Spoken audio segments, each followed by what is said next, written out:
Doctor Shayna সুনসারা নামটা শুনলেই ভাদোদারের মানুষ তাকে ওয়ান্ডার উইমেন নামে চেনে। তিনি একজন মা, অর্থনীতিবিদ, প্রাক্তন সেনা cadet, fashion designer, rifle shooter এবং পরিবেশ কর্মী। একজন নারী যার প্রতিটি পরিচয়ে লুকিয়ে আছে সংগ্রাম, সাফল্য আর আত্মবিশ্বাসের গল্প। ফ্যাশনের দুনিয়ায় তার পরিচিতি যেমন জোরালো, তেমনি রাইফেল শুটিংয়ে পেয়েছেন স্বর্ণপদক। মিস গুজরাট, মিস ইন্ডিয়া আর্থ 2017 এবং মিস ইউনাইটেড নেশনস 2018 খেতাব অর্জনের পাশাপাশি পেয়েছেন রাষ্ট্রপতির হাত থেকে সম্মাননা।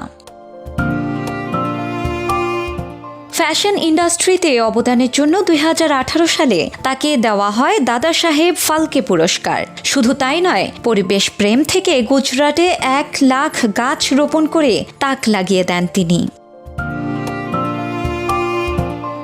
আরও আলোচনায় আসেন তিনি যখন তার যমজ বোন কর্নেল সোফিয়া কুরেশির নেতৃত্বে ভারত চালায় আলোচিত অপারেশন সিঁদুর। পাকিস্তানের মাটিতে এই অভিযানের পর গোটা দেশের সামনে এক বিবরণ তুলে ধরার দায়িত্ব দেওয়া হয় কর্নেল সোফিয়াকেই।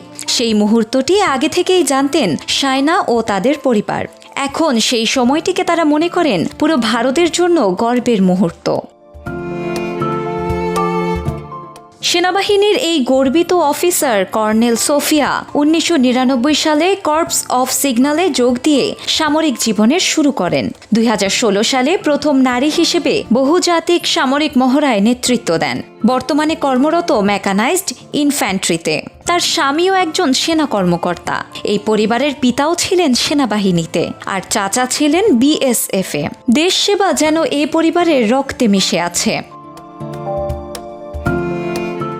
এই পরিবারের দেশ সেবা যেন এক ঐতিহ্য। সোফিয়া আর শায়নার জীবনের গল্প ভারতের নারীদের সাহস, প্রতিভা আর দায়িত্ববোধের এক অনন্য উদাহরণ।